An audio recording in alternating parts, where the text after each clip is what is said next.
Child and I, this week we're looking at finding balance while trying to do it all. And to help us discuss that today is our life performance coach, Cheryl Gitton. Cheryl, thank you so much. Thank you. You're welcome. And of course, there's never a story more powerful than a true story. For most of us, we have 2 or 3 children, and we say, how are we going to do all of it? Well, for Julene Kelman, she has 8 girls in her care. Let's find out how she does it on Julene's story.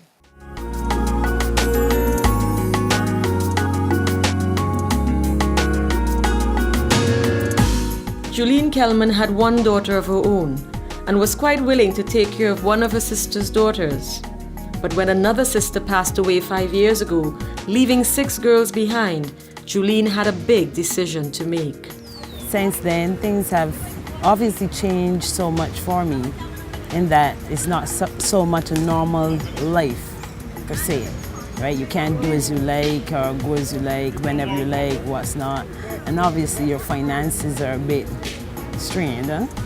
However, it is not much of a difference really in that with them, I have a lot of fun with them for sure, right? I have a lot of quarrels too, right? But it is a touch and go situation. Every day is not the same, however, but you try to make the most of it. What I do, I try not to think about the next day. I try to live based on what's happening now, and whatever situation approaches me, I try to deal with it, then get over that, and then go on. The Kelman girls range in ages from 6 to 15, all with different personalities, different needs, and different journeys. For Julene, this means that her work seems like it's never done. My day is very hectic actually because I also teach. So I deal with children from 9 till 3, right? I deal with children from 9 till 3, and it's like from 3 to 9 again, I deal with my own children. Obviously, each of them have their own thing going on. If it's not lessons, it's dance rehearsals, it is athletic practice, and it basically, I have to kind of juggle what around them, right? And then find time then for me, right?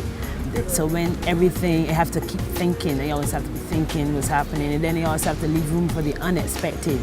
Like when they're sick, if something happens to them at school, you know what I mean? Because I guess God has allowed me to be blessed in such a way that I have people who are around me that understand, right? And I'm not ashamed to let persons know that I have, well, 8 children. Some people ask me, how many children you have? And I say like, 8. Oh, yeah, come on, you don't have 8, right?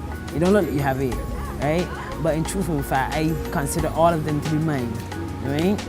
As Julene shared her experiences with us, one could only ask, where and when does she find time for herself?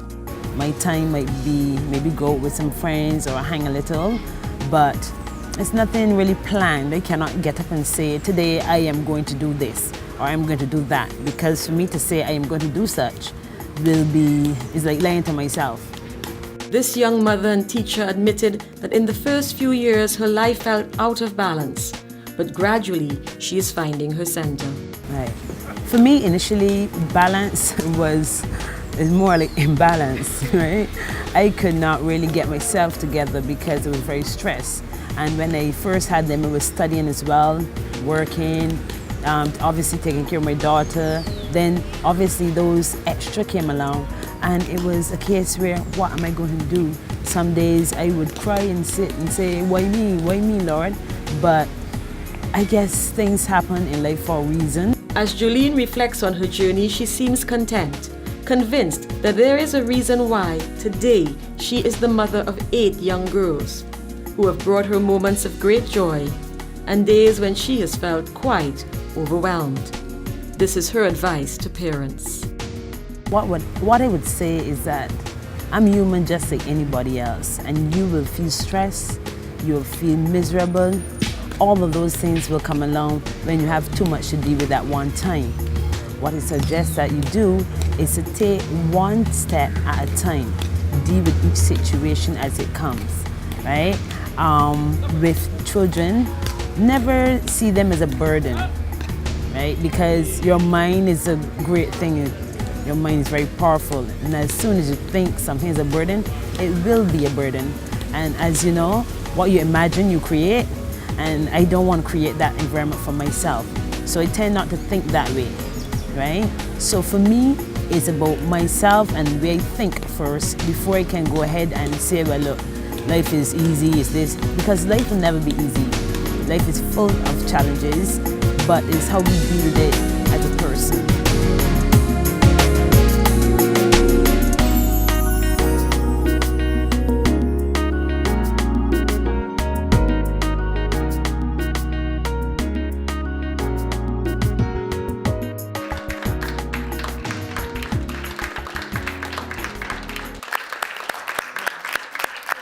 Julene, thank you for sharing your story. Wonderful story. Convict some of us and inspire some of us. Very well, well done.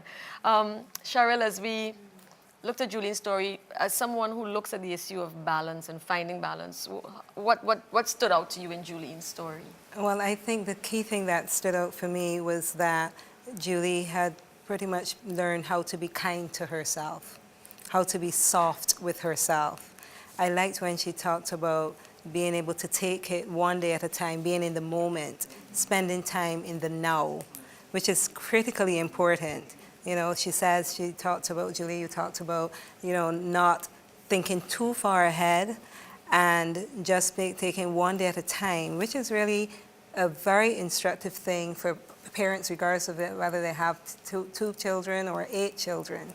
Because one of the things that I like to advise people who are trying to, especially professional women, trying to create balance in their lives, is to make a disposable plan. And the reason why I call it a disposable plan, every day you get up, you write something on a piece of paper saying exactly what you want to accomplish. Make it disposable, because at some point in time that is going to go haywire, and you know that, you've experienced this. So that's important. Also write it on a piece of paper that you will throw away, so that you are not cluttering the mind. Because what we tend to do is we keep diaries and we have, you know, leaves, they're all intact. And so from one day to another, we are looking back to see what we haven't accomplished, in terms of what we need to accomplish, what's left behind for us to bring it over into the next day. And the challenge that we have with that is it means that mentally you're always cluttered, even though you have it on a piece of paper.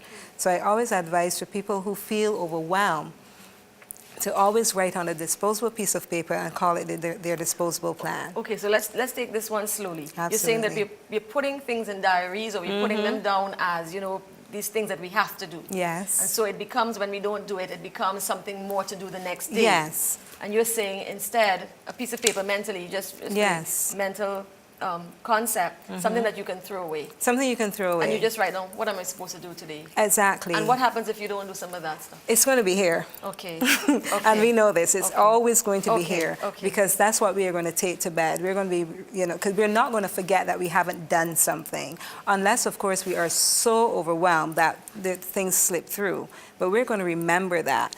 And that's not to discourage you from using a diary ever. It is just that when you're in a place of overwhelm, you don't want to add to your mental clutter, because that's when you really get into a stressful situation. So that's what Julene is saying when she says this one day at a time. One day at a time. And not thinking too far ahead. Yeah. That's really what she's doing. She's avoiding the clutter. Precisely. And that's helpful and healthful to her. Okay. That's what I found. I found when she was talking, I was saying, where's all this wisdom coming from? Did you get counseling? But it was just really clear that she had, I don't know if she had sorted it out in that way, but as she spoke, it was clear that she had found some mechanisms that helped her to cope and go beyond coping, which is to pretty much feel as if I'm finding center. And I found that was really good. And she's also a teacher, and the best teachers are the best students, you know. So she's obviously has been learning from herself. I also love the part when she talked about, when she asked, why me? God, why me? And that is so easy to do. That's a place which is real.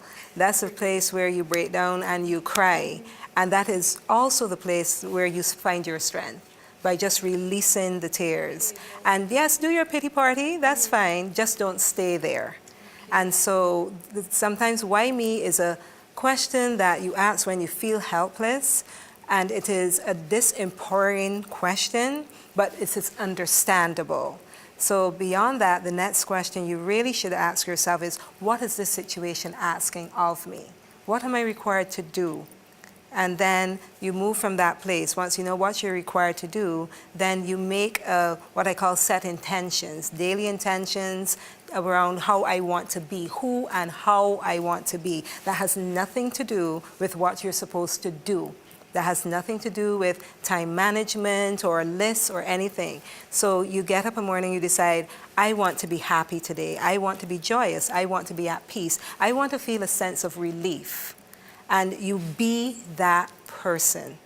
And you would find that when you get some kind of emergency or the child falls or does something really silly, then you find, okay, I've decided I want to be peace today. What would peace do? How would peace look in this situation? You know, okay, you may say, I want to be love today. How would love respond to this? So that it is a way of keeping yourself mentally and spiritually in check. Okay. And that is usually helpful. Wow. You're going to go to break in a short moment. But before we go there, I just wanted to find out from you, when an expert says or talks about finding balance, I know what I mean when I say finding balance. What are you actually saying? What is finding balance from an expert point of view? Well, let me take that back a little bit, because finding balance is natural. Every human organism within nature tries to find some sense of equilibrium, or what we call homeostasis. So if I'm hot, I want to get cooler. So I take a shower. If I'm cold, I put on a jacket, a scarf, whatever. So we're always trying to find some sense of equilibrium. So it is perfectly natural to want to find balance.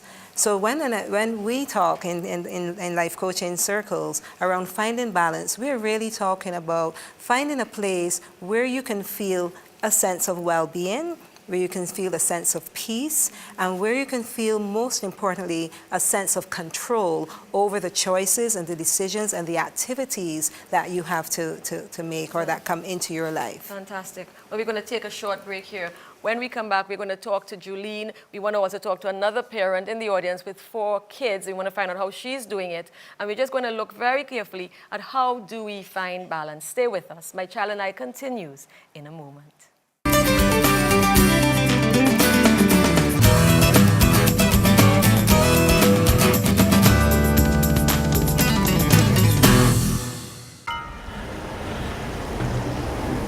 This is the unfortunate event that damaged the house of the family that is insured with United. Homeowners insured with United Insurance don't need to worry about what will happen after a disaster strikes, because they know that United will always be there, helping them put things back together again by providing insurance for houses and contents. Don't worry, you're in safe hands with United. We are on Facebook. Join the growing Carib Vision community today. Go to www.facebook.com/Carib Vision. Be a part of our online family, whether you are located in Canada, the USA, or even farther away. Carib Vision is about what it means to be from the Caribbean, our culture, our lifestyles, our voices. Log on or switch us on. Carib Vision. Hello, I'm Francine Charles, the host of My Child and I, where parents, teachers, and the wider community get together to look at how we can better raise our region's children. Well, we are now on the World Wide Web at mychild-and-i.com. Keep track of the program, get all of our healthy tips, and find out about conferences in your area on My Child and I online at www.mychild-and-i.com.